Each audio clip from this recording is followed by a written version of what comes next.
वासुदेवाय।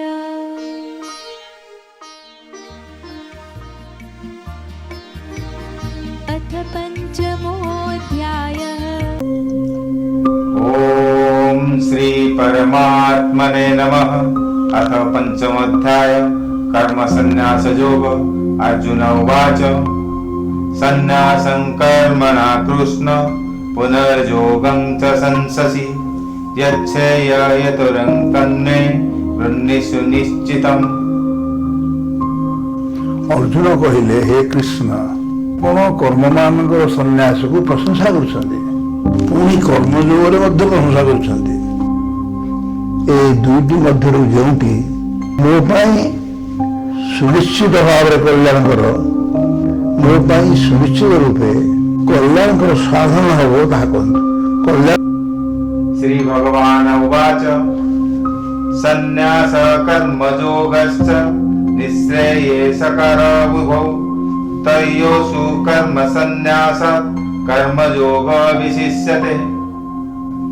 କୃଷ୍ଣ କହିଲେ କର୍ମ ସନ୍ନ୍ୟାସ ଅର୍ଥାତ୍ ମନ ଇନ୍ଦ୍ରିୟ ଓ ଶରୀର ଦ୍ୱାରା ହେଉଥିବା ସକଳ କର୍ମର କର୍ତ୍ତାପଣ ତ୍ୟାଗ ଓ କର୍ମଯୋଗ୍ୟ ଏ ଉଭୟ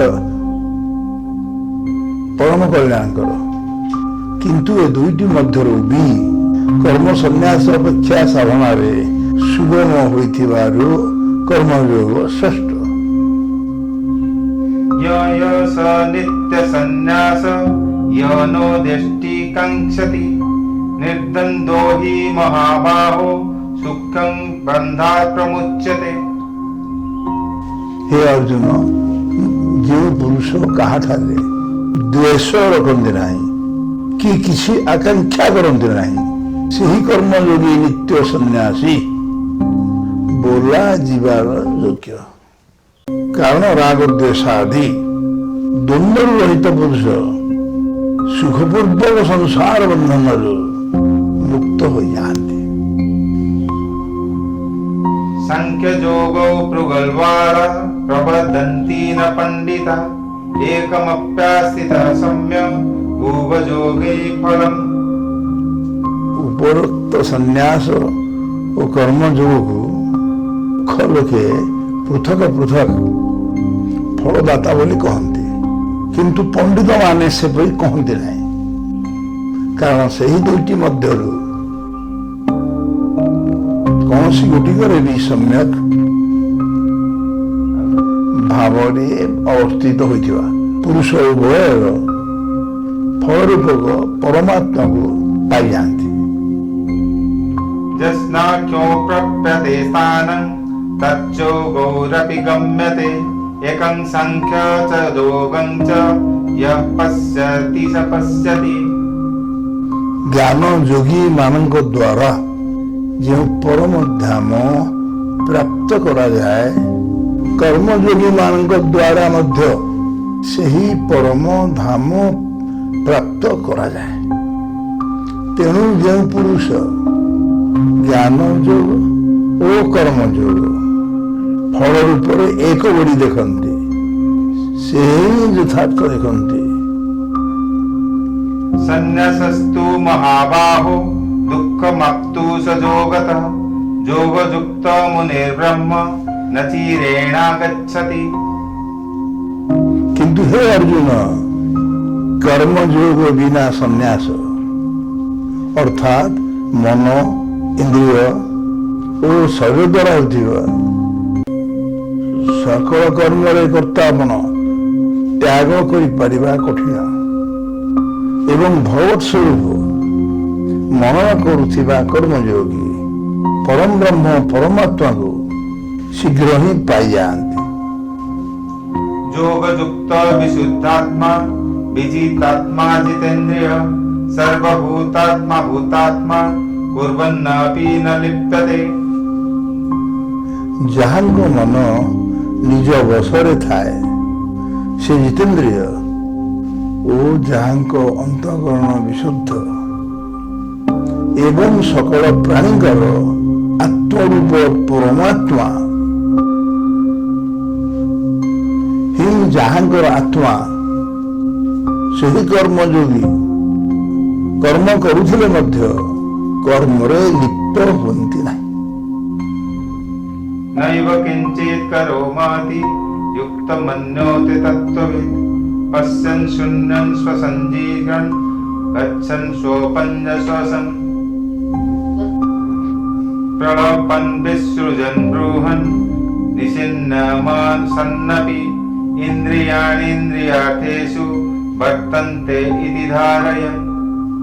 तत्वज्ञ सांख्य योगी देखुଥାଏ ଶୁଣୁଥାଏ ଛୁଉଁଥାଏ ଶୁଙ୍ଗୁଥାଏ ଖାଉଥାଏ ଚାଲବୁଲ କରୁଥାଏ ଶୋଉଥାଏ ଶ୍ୱାସକ୍ରିୟା କରୁଥାଏ କଥା କହୁଥାଏ ତ୍ୟାଗ କରୁଥାଏ ଗ୍ରହଣ କରୁଥାଏ ତଥା ଆଖି ଖୋଲୁଥାଏ ବୁଝୁଥାଏ ଇତ୍ୟାଦି ସବୁ କରୁଥାଇ ବି ଇନ୍ଦ୍ରିୟ ମାନେ ହିଁ ନିଜ ନିଜ ଅର୍ଥରେ ପ୍ରବର୍ତ୍ତିତ ହେଉଛନ୍ତି ଜାଣି ମୁଁ କିଛି ବି କରୁନାହିଁ ବୋଲି ଭାବିବା ଉଚିତ। ब्रह्मण्याधाय कर्माणि संगत्यक्ता करोति च लिप्यते न स पापेन पद्मपत्र निबम्बसा। ଯେଉଁ ପୁରୁଷ ସକଳ କର୍ମ ପରମାତ୍ମାଙ୍କଠାରେ ଅର୍ପଣ କରିଦେଇ ଓ ଆସକ୍ତି ତ୍ୟାଗପୂର୍ବକ କର୍ମ କରନ୍ତି ପଦ୍ମପତ୍ର ଯେପରି ଜଳ ଦ୍ୱାରା ଲିପ୍ତ ହୁଏ ନାହିଁ ସେହି ପୁରୁଷ ସେପରି ପାପରେ ଲିପ୍ତ ହୁଅନ୍ତି ନାହିଁ। कायेन मनसा बुद्ध्या केवलौरिन्द्रियरपि योगिना कर्म कुर्वन्ति संगत्यक्ता शुद्धये। କର୍ମଯୋଗୀ ମାନେ ମମତ୍ୱ ବୁଦ୍ଧି ରହିତ ହୋଇଥିବା କେବଳ ଇନ୍ଦ୍ରିୟ ମନ ବୁଦ୍ଧି ଏବଂ ଶରୀର ଦ୍ୱାରା ବି ଆସକ୍ତି ତ୍ୟାଗ କରି ଅନ୍ତଃକରଣ ଶୁଦ୍ଧି ନିମନ୍ତେ କର୍ମ କରନ୍ତି। युक्त कर्म फलं त्यक्ता शान्तिमाप्नोति नैष्ककम् अयुक्त कामकारेण फलं शक्तो निबध्यते। କର୍ମଯୋଗୀ କର୍ମଫଳ ତ୍ୟାଗ କରି ଭଗବତ ପ୍ରାପ୍ତି ରୂପକ ଶାନ୍ତି ଲାଭ କରନ୍ତି ଏବଂ ସକାମ ପୁରୁଷ କାମନାର ପ୍ରେରଣାରେ ଫଳାସକ୍ତ ହୋଇ ବନ୍ଧନରେ ପଡ଼େ। सर्वकर्माणि मनसा संन्यास्य सस्ते सुखं वसि नवद्वारे पुरे देहि नैव कुर्मन् कारयन्। ଅନ୍ତଃକରଣକୁ ବଶରେ ରଖି ସାଂଖ୍ୟ ଯୋଗ ଆଚରଣ କରୁଥିବା ପୁରୁଷ କିଛି ନ କରି ଓ ନ କରା ହିଁ ନବଦ୍ୱାର ବିଶିଷ୍ଟ ଶରୀର ରୂପକ ପୁରରେ ମନ ଦ୍ୱାରା ସକଳ କର୍ମ ତ୍ୟାଗ କରିଦେଇ ସଚିଦାନନ୍ଦ ଘନ ପରମ ଆତ୍ମାଙ୍କ ସ୍ୱରୂପରେ ସୁଖପୂର୍ବକ ଅବସ୍ଥାନ କରନ୍ତି। न कर्तृत्वं न कर्माणि लोकस्य सृजति प्रभु न कर्म फलसंयोगं स्वभावस्तु प्रवर्तते। ପରମେଶ୍ୱର ମନୁଷ୍ୟମାନଙ୍କର କର୍ତ୍ତାପଣ କର୍ମ କିମ୍ବା କର୍ମଫଳର ସଂଯୋଗ ରଚନା କରନ୍ତି ନାହିଁ କିନ୍ତୁ ସ୍ୱଭାବ ଅର୍ଥାତ୍ ପ୍ରକୃତି ହିଁ ସବୁ କିଛି କରେ। न दत्ते कस्यचित् पापं न चैव सुकृतं विभु अज्ञानेनावृतं ज्ञानं तेन मुह्यते जन्तवः। ସର୍ବବ୍ୟାପୀ ପରମେଶ୍ୱର କାହାରି ପାପ କର୍ମ କିମ୍ବା କାହାରି ଶୁଭ କର୍ମ ଗ୍ରହଣ କରନ୍ତି ନାହିଁ କିନ୍ତୁ ଅଜ୍ଞାନ ଦ୍ୱାରା ଜ୍ଞାନ ଢାଙ୍କି ହୋଇ ରହିଛି ତେଣୁ ଅଜ୍ଞାନ ମନୁଷ୍ୟମାନେ ମୋହିତ ହେଉଛନ୍ତି। ज्ञानेन तु तज्ज्ञानं येषां नानीतमात्मनः तेषामादित्यवज्ञानं प्रकाशयति तत्परम्। କିନ୍ତୁ ଯେଉଁମାନଙ୍କର ସେହି ଅଜ୍ଞାନକୁ ପରମ ଆତ୍ମାଙ୍କ ତତ୍ତ୍ୱଜ୍ଞାନ ଦ୍ୱାରା ନଷ୍ଟ କରିଦିଆଯାଇଛି ସେହିମାନଙ୍କର ଜ୍ଞାନ ସେହି ସୂର୍ଯ୍ୟ ସଦୃଶ ସଚିଦାନନ୍ଦ ଘନ ପରମାତ୍ମାକୁ ପ୍ରକାଶିତ କରିଦିଏ। तद्बुद्धयस्तदात्मान सन्निष्ठस्तत्परायण गच्छन्त पुनरावृत्ति ज्ञान निर्धूतकस्मसा। ଯେଉଁମାନଙ୍କର ମନ ତଦ୍ରୂପ ହୋଇଯାଇଛି, ଯେଉଁମାନଙ୍କର ବୁଦ୍ଧି ତଦ୍ରୂପ ହୋଇଯାଇଛି ଓ ସଚିଦାନନ୍ଦ ଘନ ପରମାତ୍ମାଙ୍କ ଠାରେ ହିଁ ଯେଉଁମାନେ ନିରନ୍ତର ଏକ ଭାବରେ ଅବସ୍ଥିତ, ସେହି ତତ୍ପରାୟଣ ପୁରୁଷମାନେ ଜ୍ଞାନ ଦ୍ୱାରା ପାପରହିତ ହୋଇ ଅପୁନରାବୃତ୍ତି ଅର୍ଥାତ୍ ପରମ ଗତି ପ୍ରାପ୍ତ ହୁଅନ୍ତି। विद्याविनीय संपन्ने ब्रह्मण्ये कविहस्तिनि सुनी चैव स्वपाके च पंडिता समदर्शिनः। ସେହି ଜ୍ଞାନୀମାନେ ବିଦ୍ୟା ଓ ବିନୟଯୁକ୍ତ ବ୍ରାହ୍ମଣଙ୍କ ଠାରେ ତଥା ଗୋ, ହସ୍ତି, କୁକୁର ଏବଂ ଚାଣ୍ଡାଳ ମଧ୍ୟ ସମଦର୍ଶୀ ହୋଇଥାନ୍ତି। इहैव त्यजितः सर्गो येषां सम्योऽस्थितः मनः निर्दोषं हि समं ब्रह्म तस्मात् ब्रह्मणि ते स्थिता। ଯେଉଁମାନଙ୍କର ମନ ସମଭାବରେ ଅବସ୍ଥିତ, ସେମାନଙ୍କ ଦ୍ୱାରା ଏହି ଜୀବିତ ଅବସ୍ଥାରେ ହିଁ ସମଗ୍ର ସଂସାର ବିଜିତ ହୋଇଥାଏ। ଯେହେତୁ ସଚିଦାନନ୍ଦ ଘନ ପରମାତ୍ମା ନିର୍ଦୋଷ ଓ ସମ, ତେଣୁ ସେମାନେ ସଚିଦାନନ୍ଦ ଘନ ପରମ ଆତ୍ମାରେ ହିଁ ଅବସ୍ଥାନ କରନ୍ତି। न प्रयुष्येत् प्रियं प्राप्य नो विद्येत् प्राप्य च प्रियं स्थिरबुद्धिरचन्मूढो ब्रह्मविद् ब्रह्मणि स्थितः। ଯେଉଁ ପୁରୁଷ ପ୍ରିୟ ବସ୍ତୁ ପାଇଗଲେ ହର୍ଷିତ ହୁଅନ୍ତି ନାହିଁ କି ଅପ୍ରିୟ ବସ୍ତୁ ଆସିଗଲେ ଉଦ୍ବିଗ୍ନ ହୁଅନ୍ତି ନାହିଁ, ସେହି ସ୍ଥିର ବୁଦ୍ଧି ସଂଶୟ ରହିତ ବ୍ରହ୍ମବେତ୍ତା ପୁରୁଷ ସଚିଦାନନ୍ଦ ଘନ ପରମ ବ୍ରହ୍ମ ପରମ ଆତ୍ମାରେ ଏକି ଭାବରେ ନିତ୍ୟ ସ୍ଥିତ ଅଟନ୍ତି। बाह्यस्पर्शेष्वशक्तात्मा विद्यन्तेत्मानि यच्छुकं स ब्रह्म योगयुक्तात्मा सुखमयमश्नुते। ବାହ୍ୟ ବିଷୟରେ ଅନାସକ୍ତ ଅନ୍ତଃକରଣ ବିଶିଷ୍ଟ ସାଧକ ଆତ୍ମାରେ ଯେଉଁ ଧ୍ୟାନ ଜନିତ ସାତ୍ଵିକ ଆନନ୍ଦ ରହିଛି ତାହା ପ୍ରାପ୍ତ ହୁଅନ୍ତି। ତାପରେ ସେହି ସଚିଦାନନ୍ଦ ଘନ ପରମ ବ୍ରହ୍ମ ପରମାତ୍ମାକୁ ଧ୍ୟାନ ରୂପକ ଯୋଗରେ ଅଭିନ୍ନ ଭାବରେ ଅବସ୍ଥିତ ହୋଇଥିବା ପୁରୁଷ ଅକ୍ଷୟ ଆନନ୍ଦ ଅନୁଭବ କରନ୍ତି। ये हि संस्पर्शजा भोगा दुःखयोगेन एव ते आद्यन्तवन्त कौन्तेय न तेषु रमते बुध। ଇନ୍ଦ୍ରିୟ ତଥା ବିଷୟମାନଙ୍କ ସଂଯୋଗରୁ ଯେଉଁ ଭୋଗ ସବୁ ଉତ୍ପନ୍ନ ହୁଏ, ସେସବୁ ବିଷୟ ପୁରୁଷମାନଙ୍କୁ ସୁଖ ରୂପ ପ୍ରତୀତ ହୋଇଥିଲେ ବି ଦୁଃଖର ହିଁ କାରଣ ଅଟେ ତଥା ଆଦି ଅନ୍ତ ବିଶିଷ୍ଟ ଅର୍ଥାତ୍ ଅନିତ୍ୟ ଅଟେ। ହେ ଅର୍ଜୁନ, ତେଣୁ ବୁଦ୍ଧିମାନ ବିବେକୀ ପୁରୁଷ ସେଥିରେ ରତ ହୁଅନ୍ତି ନାହିଁ। शक्नोता हैव च सोढुं प्रक्तसरी विमोक्षणात् कामक्रोधभवं वेगं स युक्त स सुखी नरः। ଯେଉଁ ସାଧକ ଏହି ମନୁଷ୍ୟ ଶରୀର ନାଶ ହୋଇଯିବା ପୂର୍ବରୁ ହିଁ କାମ କ୍ରୋଧରୁ ଉତ୍ପନ୍ନ ହେଉଥିବା ବେଗ ସହିଯିବାକୁ ସମର୍ଥ ହୋଇଯାଆନ୍ତି, ସେହି ସାଧକ ପୁରୁଷ ଯୋଗୀ, ସେ ସୁଖୀ।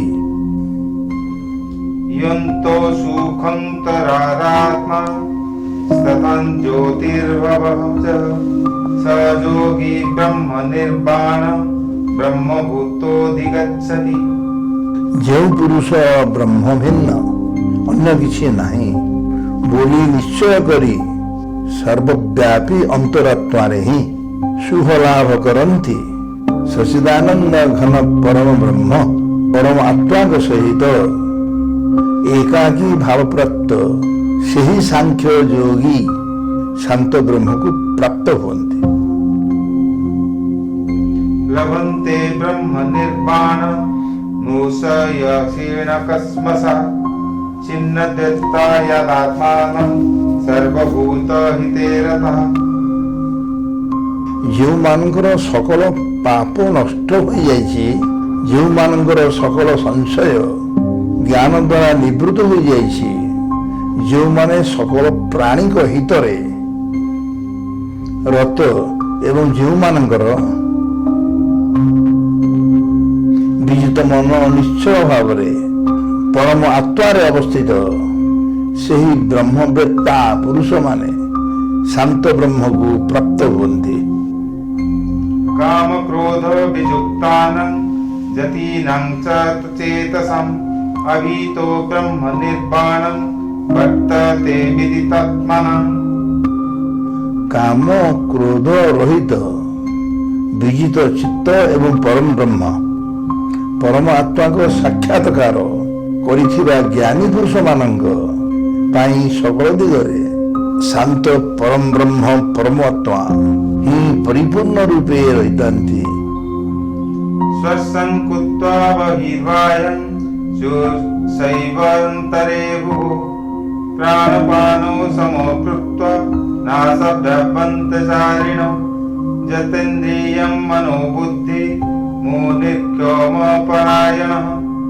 विगतेभ्यः भयक्रोधो सदा मुक्त एव सः। बाह्य विषय भोग चिंतन न करी से सब बाहर ही त्याग कर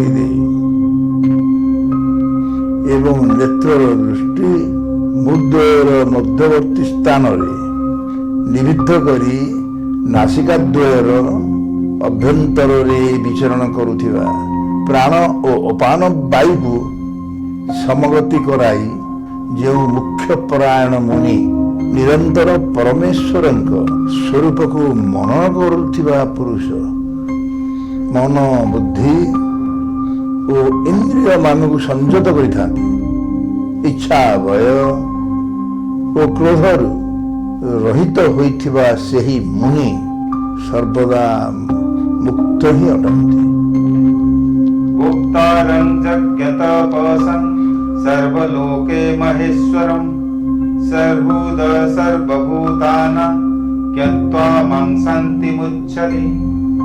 मोर भक्त मते सकल यज्ञर और तपो भक्ता समस्त लोकर ईश्वर मानकर भी ईश्वर तथा सकल प्राणी मानकर सहृदय अर्थात स्वार्थ रहित दया को और प्रेमी बोली तत्वतः जानिपारी शांति लाभ करते। ओम तस्मै श्री भगवान गीतासु उपनिषत्सु ब्रह्म विद्यायां योगशास्त्रे श्रीकृष्णार्जुन संवादे कर्म संन्यास योग नाम पंचम अध्याय। ओम